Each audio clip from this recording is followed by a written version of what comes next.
नमस्कार, स्वागत आपका हरियाणा न्यूज 24 पर। मैं हूं प्रिंस लांबा। हरियाणा के अंदर लोकसभा चुनाव को लेकर सरगर्मियां दिनों दिन बढ़ती जा रही है, तो वही तमाम राजनीतिक दलों ने अपनी चुनावी बिसात बिछानी भी शुरू कर दी है। बात करें अशोक तंवर की, जो कुछ समय पहले तक जिस पार्टी के खिलाफ दिखाई देते थे, जिस पार्टी के विपक्ष में दिखाई देते थे, अब कहीं ना कहीं उसी पार्टी के यानी कि भाजपा के रंग में रंग चुके हैं। और कुछ समय पहले तक जो अशोक तंवर भाजपा की नीतियों को गलत ठहराते थे और कहीं ना कहीं अब अपने आप को उन्हीं नीतियों से प्रभावित भी बताने लगे हैं। खैर, ये राजनीतिक लोग हैं, राजनीतिक लोगों की बातें आम जनता के समझ से अक्सर परे रहती हैं। लेकिन आज का मुद्दा है कि अशोक तंवर किस प्रकार सुनीता दुग्गल के लिए खतरा बन चुके हैं। हालांकि कहा जा रहा है कि सुनीता दुग्गल ने इससे पहले अशोक तंवर की बीजेपी में एंट्री पर आपत्ति जताई थी, कहीं ना कहीं इसका विरोध अंदर खाते किया था, लेकिन उनकी नहीं चली और परिणाम स्वरूप अशोक तंवर भाजपा में एंट्री भी लेते हैं और अब कहीं ना कहीं सुनीता दुग्गल की टिकट कटने का कारण भी आने वाले समय में बन सकते हैं। यह बड़ी खबर है और इसी मामले को लेकर विस्तार से चर्चा करते हैं। आपको बताते चलें कि अशोक तंवर ने हाल ही में हरियाणा बीजेपी प्रभारी विप्लव कुमार देब से मुलाकात की है, तो कहीं ना कहीं उस मुलाकात के सियासी मायने भी सामने निकल कर आने लगे हैं। कहीं ना कहीं यह कहा जा रहा है कि अंबाला से सांसद रहे रतनलाल कटारिया के निधन के बाद बीजेपी के पास कोई बड़ा दलित चेहरा नहीं बचा था, जिसको लेकर कहीं ना कहीं बीजेपी ने बड़ा दांव खेलते अशोक तंवर को अपनी पार्टी में शामिल किया। तो साथ ही आने वाले समय में बीजेपी अशोक तंवर का भरपूर फायदा चुनावी समय के दौरान उठाने वाली, अशोक तंवर को एक बड़े दलित नेता के चेहरे के रूप में बीजेपी इस्तेमाल करेगी और पूरे हरियाणा के अंदर दलित समाज के यानी कि लगभग 19% वोटर्स जो हैं दलित वोट बैंक से संबंध रखते हैं, तो कहीं ना कहीं उस 19% वाले वोट बैंक को अपनी तरफ खींचने के लिए, अपनी तरफ आकर्षित करने के लिए अशोक तंवर को इस्तेमाल किया जाएगा, यूज किया जाएगा बीजेपी के द्वारा। और यही कारण है कि अशोक तंवर को आते ही बीजेपी में, भाजपा में इतनी तवज्जो मिलनी शुरू हो चुकी है, जिसके चलते सुनीता दुग्गल जो सिरसा लोकसभा सीट से सांसद है, उनको अपनी सियासत पर खतरा दिखाई देने लगा है, उनको टिकट कटने का डर सताने लगा है, जिसके चलते अशोक तंवर की एंट्री से पहले ही उन्होंने भी यानी कि सांसद सुनीता दुग्गल ने भी विप्लव कुमार देव से मुलाकात की थी, जो बीजेपी हरियाणा के प्रभारी हैं, और उनसे आगामी चुनाव की रणनीति को लेकर विस्तार से चर्चा भी की थी। तो साथ ही यह कहा जा रहा है कि अंदर खाते उन्होंने अशोक तंवर की भाजपा ज्वाइनिंग पर ऐतराज जताया था, आपत्ति जताई थी, अंदर खाते जो है इस चीज का विरोध भी किया था, लेकिन उनके चले नहीं, जिसका नतीजा यह रहा कि अशोक तंवर बीजेपी में एंट्री भी लेते हैं और कहीं ना कहीं अब उनको तवज्जो भी मिलनी शुरू हो चुकी है। और ये कयास लगाए जा रहे हैं कि हरियाणा प्रदेश की 10 में से 2 लोकसभा सीट जो रिजर्व है, जो आरक्षित हैं, अंबाला और सिरसा लोकसभा सीट, उनमें से किसी पर भी अशोक तंवर को उतारा जा सकता है। और सबसे प्रमुख जो है कारण यह भी कहा जा रहा है कि जहां अशोक तंवर सिरसा लोकसभा सीट से पूर्व में सांसद रह चुके हैं, तो वो सिरसा को भी चुन सकते हैं, जिसके कारण सुनीता दुग्गल जो है उनको अपनी टिकट कटने का डर सता रहा है, उन्हें अपनी सियासत पर खतरा मंडराता हुआ दिख रहा है और कहीं ना कहीं उनको यह लग रहा है कि अशोक तंवर उनके लिए बड़ा खतरा बन गए हैं। कहीं ना कहीं अशोक तंवर उनको किनारे करने का काम करने वाले हैं आने वाले समय में। अब सवाल यह आता है कि भाजपा के पास जब सांसद सुनीता दुग्गल के रूप में, या फिर यूं कहें कि सहकारिता मंत्री डॉक्टर बनवारी लाल या फिर राज्यसभा सांसद कृष्णलाल पंवार के रूप में बड़े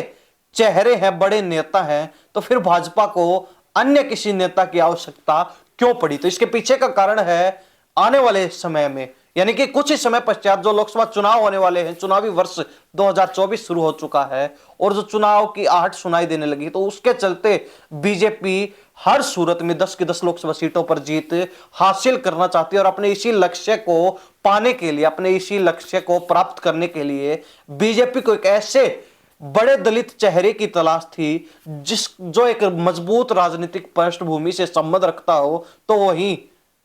उस नेता की पूरे हरियाणा के अंदर अच्छी जान पहचान और अच्छी छवि हो। और इसी के चलते अशोक तंवर बीजेपी के क्राइटेरिया में, बीजेपी के दायरे में बिल्कुल फिट बैठते हैं। और हमने शुरुआत में आपको बताया कि हरियाणा के अंदर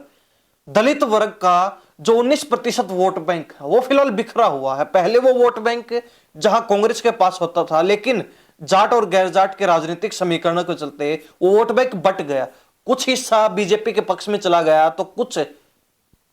वोट बैंक जो है बीएसपी यानी कि बसपा के पाले में चला जाता है। लेकिन अब अशोक तंवर के सहारे बीजेपी उस वोट बैंक को अपनी तरफ खींचकर लाना चाहती है, अपनी तरफ आकर्षित करना चाहती है, अपने साथ जोड़ना चाहती है, ताकि आने वाले लोकसभा चुनाव में ज्यादा से ज्यादा इस चीज का फायदा उठाया जा सके और 10 की 10 सीटों को निकाला जा सके, जीता जा सके। अब जहां बात आती है चुनाव लड़ने की, अशोक तंवर के पास डबल ऑप्शन है, यानी कि बीजेपी अशोक तंवर को चुनने का मौका देने वाली है। लेकिन यह तय है कि बीजेपी अशोक तंवर को किसी सेफ सीट पर चुनाव में उतारना चाहती है, किसी सुरक्षित सीट पर चुनाव में उतारना चाहती है जहां से जीत हासिल करना आसान हो, जिसके चलते कयास लगाए जा रहे हैं कि अंबाला लोकसभा सीट पर रतनलाल कटारिया की कमी को पूरा करते हुए बीजेपी अशोक तंवर को उतार सकती है। लेकिन यहां सुनीता दुग्गल की बात हो रही है जो सिरसा लोकसभा सीट से सांसद है, तो कहीं ना कहीं उनको टिकट कटने का डर स्वाभाविक भी है, लाजमी भी है, क्योंकि बीजेपी आने वाले समय में जो लोकसभा चुनाव होने वाले हैं उनमें से कई सांसदों की टिकट काटने वाली है, तो कई नए चेहरों को उन लोकसभा क्षेत्रों में मौका मिलने वाला है। और यही कारण है कि सुनीता दुग्गल को अभी से अपनी टिकट कटने का डर सताने लगा है। सुनीता दुग्गल को अपनी सियासत पर संकट दिखाई देने लगा है, जिसके चलते उन्होंने भागदौड़ भी शुरू कर दी है, हाईकमान से मिलना भी शुरू कर दिया है। लेकिन अब अशोक तंवर जो है सुनीता दुग्गल के रास्ते का सबसे बड़ा रोड़ा बन चुके हैं, कांटा बन चुके हैं, या फिर यूं कहें कि अशोक तंवर के सामने सुनीता दुग्गल उनके रास्ते का सबसे बड़ा रोड़ा या फिर कांटा है, जिसको अशोक तंवर बहुत जल्दी निकालने वाले हैं। क्योंकि सिरसा लोकसभा क्षेत्र अशोक तंवर का पूर्व निर्वाचन क्षेत्र भी रहा है, जहां से अशोक तंवर सांसद रह चुके हैं, जिसके चलते वो वहां से भी चुनाव में उतर सकते हैं, चुनावी मैदान में संघर्ष करते हुए दिख सकते हैं। और यही कारण है कि अगर अशोक तंवर सिरसा से चुनाव लड़ने का मन बनाते हैं, सिरसा से प्रत्याशी घोषित किए जाते हैं बीजेपी की तरफ से, तो सुनीता दुग्गल की टिकट कटना लाजमी है, जो हालिया सांसद हैं सिरसा लोकसभा सीट से। अगर ऐसा नहीं होता है और अगर अंबाला सीट से अशोक तंवर को उतारा जाता है चुनावी मैदान में, तो ऐसे में भी ये संभावनाएं जताई जा रही हैं और तय माना जा रहा है कि सुनीता दुग्गल की टिकट कटना पक्का है, क्योंकि सिरसा के अंदर सत्ताधारी दल के खिलाफ विपक्ष की लहर एक खड़ी हो रही है, जिसको दबाने के लिए बीजेपी हर संभव प्रयास करेगी और किसी नए चेहरे पर दांव खेलेगी, ताकि जो विपक्षी लहर उठ रही है सत्ता के खिलाफ, सत्ताधारी दल के खिलाफ, उसको दबाया जा सके, उसको रोका जा सके। तो ये तमाम कारण हैं जिसके चलते सुनीता दुग्गल की टिकट भी कट सकती है, तो कहीं ना कहीं उनकी सियासत पर भी खतरा मंडरा सकता है। और कहीं ना कहीं इसी खतरे को भांपते हुए सांसद सुनीता दुग्गल अभी से काफी एक्टिव दिखाई दे रही हैं, काफी भागदौड़ शुरू कर दी है, जनता के बीच भी पहुंच रही हैं, तो कहीं ना कहीं हाईकमान के साथ भी लगातार टच में बनी हुई है। हालांकि ये कहा जा रहा है कि जब से गृह मंत्री अमित शाह सिरसा में रैली करके गए हैं, उसी समय से कहीं ना कहीं सांसद सुनीता दुग्गल को आने वाले चुनाव में रिप्लेस करने की बातचीत शुरू हो गई थी, क्योंकि सांसद सुनीता दुग्गल अपनी उस रैली से, अपने उस शक्ति प्रदर्शन से हाईकमान को खुश करने में नाकाम रही हैं और कहीं ना कहीं उन्होंने जो भागदौड़ की अपने शक्ति प्रदर्शन को लेकर, वो उनकी फेल साबित रही है, जीरो साबित रही है। अब देखने वाली बात यह है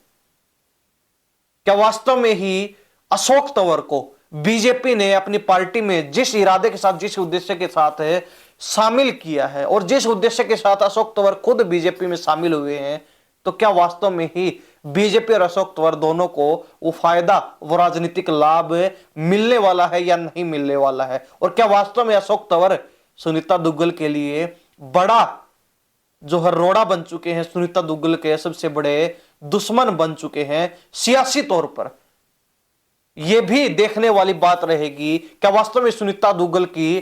टिकट कटने वाली है? क्या वास्तव में ही हाईकमान सुनीता दुग्गल को रिप्लेस करने वाले हैं सिरसा लोकसभा सीट पर? ये तमाम जो है सवाल और इनके जवाब भविष्य के गर्भ में छुपे। हालांकि आप इन चीजों को लेकर क्या सोचते हैं, तमाम सवालात को लेकर आपका क्या सोचना है, कमेंट में अपनी राय जरूर रख दीजिए, कमेंट में अपना जवाब जरूर लिख दीजिए। इन्हीं सब बातों के साथ हम प्रिंस लांबा, हरियाणा न्यूज 24। नमस्कार, जय हिंद।